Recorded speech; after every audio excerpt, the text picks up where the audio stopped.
யாழ் பல்கலைக்கழக மாணவர்கள் இருவரின் மரணத்திற்கு நீதி வழங்குமாறு வலியுறுத்தி வடக்கு கிழக்கு மாகாணங்களில் இன்று கவனஈர்ப்பு போராட்டங்கள் முன்னெடுக்கப்பட்டன.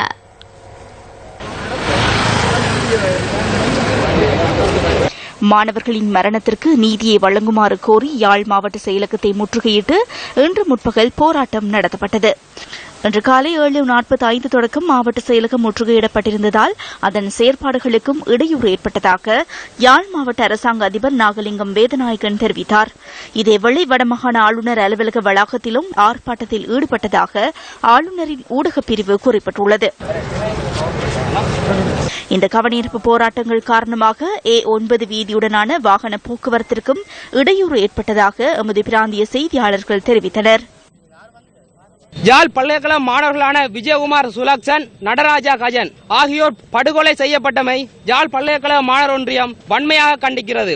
இக்கொலைகள் தொடர்பான விசாரணைகள் முழுமையாக நடைபெற்று சம்பவத்திற்கு பொறுப்பானவர்கள் காலதாமதமின்றி தண்டிக்கப்படுவது நாங்கள் மீள இயல்பு நிலைக்கு திரும்புவதை உறுதிப்படுத்துவதாக இருக்கும். இன்றைக்கு கொடுக்கப்படுகின்ற இந்த மகையருக்கு ஒழுங்கான ஒரு தீர்வு வரும் வரை யாழ் பல்கலைக்கழகத்து அனைத்து பீடங்களும் இழுத்து மூடப்பட்டு எங்களுக்கு தீர்வு வந்த பிறகுதான் அனைத்து பீடங்களும் பலமான கல்வி செயற்பாட்டுக்கு தொடங்கும் என்பதை இன்று அறிவித்துக் கொண்டு இதன்போது ஜனாதிபதி மற்றும் பிரதமருக்கு அனுப்பி வைப்பதற்கான மகஜர் யாழ் மாவட்ட அரசாங்க அதிபர் நாகலிங்கம் வேதநாயகத்திடம் கையளிக்கப்பட்டது.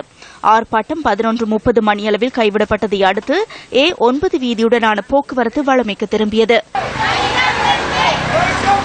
இதேவேளை யாழ் பல்கலைக்கழகத்தின் வவுனியா வளாக மாணவர்களும் இன்று கண்டன ஆர்ப்பாட்டத்தில் ஈடுபட்டனர்.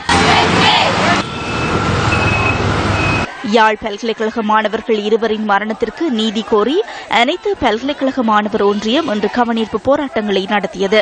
கிழக்கு பல்கலைக்கழகத்தின் வந்தாறுமூலை வளாக மாணவர்களும் ஆர்ப்பாட்டத்தில் ஈடுபட்டனர். ஆர்ப்பாட்டம் காரணமாக மட்டக்களப்பு திருகோணமலை வீதியுடனான போக்குவரத்திற்கும் இடையூறு ஏற்பட்டது.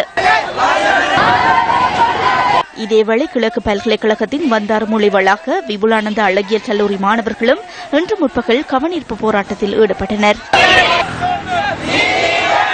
பல்கலைக்கழக மாணவர்கள் மீது அடாவடித்தனமான கொடூரமான ஒரு தாக்குதலை இது மேற்கொள்ளப்பட்டிருக்கின்றது. இதற்கு ஒழுங்கான முறையிலே நீதியான முறையிலே விசாரணை மேற்கொள்ளப்பட வேண்டும். 5 ஆண்டுகளுக்கு முன்பு திருகோணமலை மாவட்டத்திலே 5 மாணவர்கள் மிக மோசமான முறையில் படுகொலை செய்யப்பட்டார்கள். அதே போன்று கடந்த நாட்களில் யாழ்ப்பாண மாவட்டத்தில் எங்களது சகோதரங்கள், எங்களது மாணவர்கள், வருங்கால இளைஞர்கள் 2 பேர் மிக மோசமான முறையில் படுகொலை செய்யப்பட்டுள்ளனர். இதற்கான உண்மையான காரணம், இதற்கான நீதியான விசாரணைகள் இதுவரைக்கும் இடம்பெற்றதாக தெரியவில்லை. இதேவேளை கிளிநொச்சியிலும் இன்று கண்டன பேரணி முன்னெடுக்கப்பட்டது. உயிரிழந்த யாழ் பல்கலைக்கழக மாணவர்களுக்கு நீதி வேண்டி கிளிநொச்சி மாவட்ட கல்விசார் அமைப்புகள், சிவில் அமைப்புகள் இணைந்து இந்த கண்டன பேரணியை ஏற்பாடு செய்திருந்தன. இனிவரும் காலங்களில் இதுபோன்ற சம்பவங்களை நாங்கள் வன்மையாக கண்டிக்கின்றோம். சம்பந்தப்பட்ட அதிகாரி இது தொடர்பாக தீவிர விசாரணை எடுத்து உடனடியாக எங்களுக்குரிய தீர்வுகளை பெற்றுத்தரும். ஒரு அப்பாவி தமிழிளைஞன் மோட்டார் சைக்கிள்ல போன போது அவனை கலைச்சு சூட்ட பாக்கல நேர பக்கத்துல இருந்து சல்லையில சுட்ட மாதிரி இருக்கு. திட்டமிட்ட செயல். யாரோ சொல்றாரு வாழ்வெட்டுக்காரன் சுட்டு விட்டோம். எத்தனை வாழ்வெட்டுக்காரரை பிடிச்சிருக்கணும்? எத்தனை வாழ்வெட்டுக்காரரை வாளோட சுட்டு விழுத்தி இருக்கணும்? பல்கலைக்கழக மாணவர்களின் உயிரிழப்பிற்கு நீதி கோரி முள்ளியவளை வித்யானந்த கல்லூரிக்கு முன்பாக மாணவர்கள் தமது எதிர்ப்பை வெளியிட்டனர். தென்கிழக்கு பல்கலைக்கழகத்திலும் இன்று பிற்பகல் ஆர்ப்பாட்டம் முன்னெடுக்கப்பட்டது. கொஞ்சம்